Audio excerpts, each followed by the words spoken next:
Scrapbookers, this is Megan, and I am back today with a new Scraptember layout for you.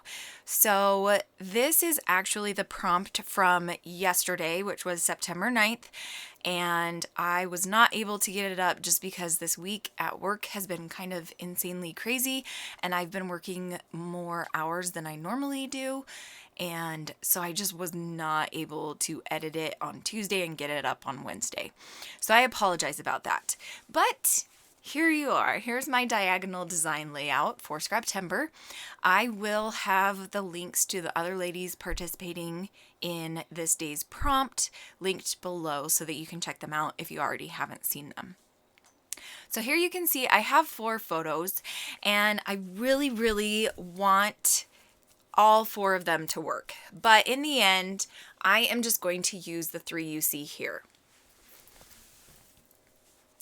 I just really could not get that 4th smaller photo of Brennan to work.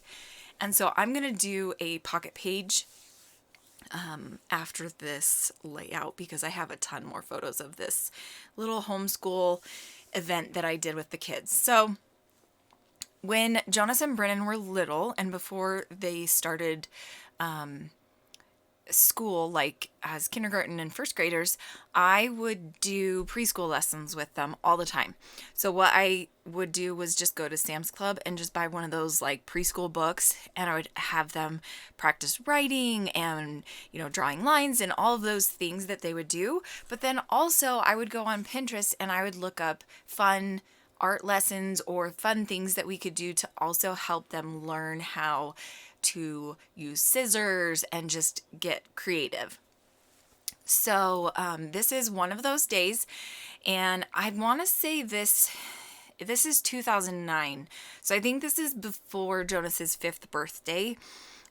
So he was going to preschool. I'm not sure if Brennan was going to preschool yet, but at least Jonas was going to preschool out of the home.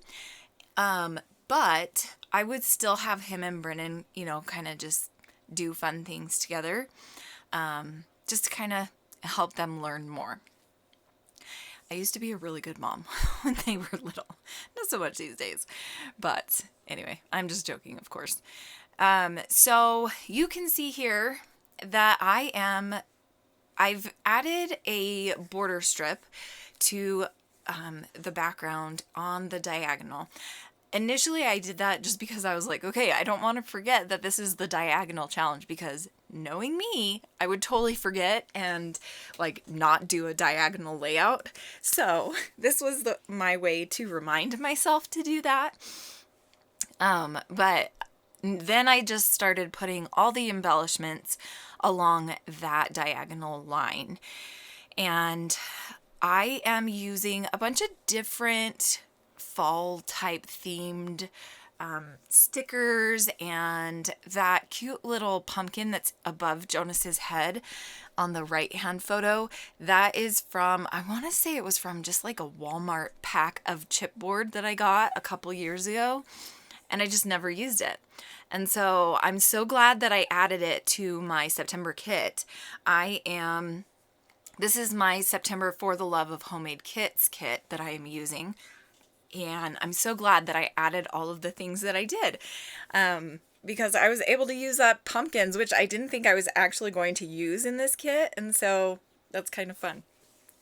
I actually did use them.